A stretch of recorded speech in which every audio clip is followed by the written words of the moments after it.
Hello. Today a very short video showing how to remove earpads cushions on the Sony MDR-XB550 extra bass wired headphones, and how to disassemble these headphones. If you want to replace a broken cord or repair an aux audio cable.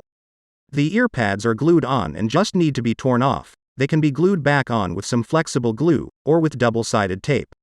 The headphones are held together by 4 screws which are hidden under this glue.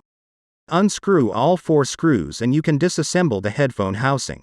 As you can see, there is nothing much inside, 2 wires connected to the headphone speaker driver. Putting them back together is easy. Put the speaker cover on properly, and screw back all 4 screws. You can see how to replace old and damaged earpads in our previous video. If you found this video useful, don't forget to like this video and subscribe. To help me grow and make many more good money-saving videos on headphone repairs. If you have any questions or suggestions, feel free to post them below this video. Have a nice day.